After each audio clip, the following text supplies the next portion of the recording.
মনোবীক্ষণ polyclinic, চিকিৎসার জগতে এক দশক। এখন এখানে সব বিষয়ে ডাক্তারবাবু একসাথে তলায়। ফোন করুন 7477999515 এই নম্বরে। দৌলতাবাদ এলাকায় স্ত্রীর মৃত্যুর দুদিনের মধ্যে আত্মঘাতী স্বামীও। ঘটনায় শোকের ছায়া পরিবার জুড়ে। বৃহস্পতিবার ঘর থেকে উদ্ধার হলো প্রণব চক্রবর্তীর দেহ।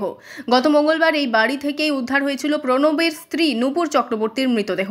জানা গিয়েছে সাগরপাড়ার বায়োমাসকিয়া এলাকার বাসিন্দা নূপুর চক্রবর্তীর সাথে মাস দুয়েক আগে প্রেম করে বিয়ে করেন দৌলতাবাদের বাসিন্দা প্রণব চক্রবর্তী।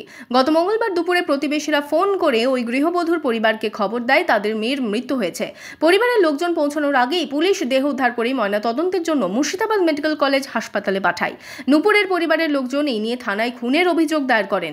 এই ঘটনার পর নাকি ওই যুবক আত্মঘাতীর চেষ্টা করে, তাকে হাসপাতালেও ভর্তি করা হয়, যদিও সেখান থেকে সে পালিয়ে যায় বলে অভিযোগ। এই ঘটনার পর বৃহস্পতিবার সকালে প্রণবের মা বাড়িতে এসে দেখেন ঘরের মধ্যে গলায় ফাঁস লাগিয়ে ঝুলছে ছেলে। ও যখন মরলো আমি ওর সঙ্গে মরবো, আমি টেনে থাকতে পারবো না। আমার দোষ নিয়ে আমি বাঁচবো না, বিনা দোষ আমি দোষ নিব না। এটাই আজকে সকালবেলায় ওর মা ছিল না, ওর মা মনে হয় ওর ভিক্ষা মায়ের বাড়িতে ছিল।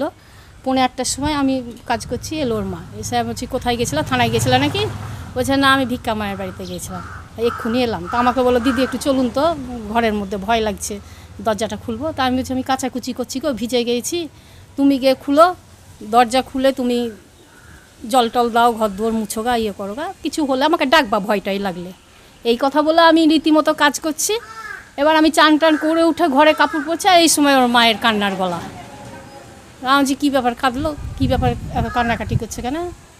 তারপরে শুনলাম যে এরকম ঘরে গলায় দড়ি দিয়ে ঝুলছে। মাত্র কয়েক মাস আগে প্রেম করে বিয়ে, এর মধ্যে এমন কি হলো যে দুটি তরতাজা প্রাণ চলে গেল তা নিয়ে প্রশ্ন উঠছে।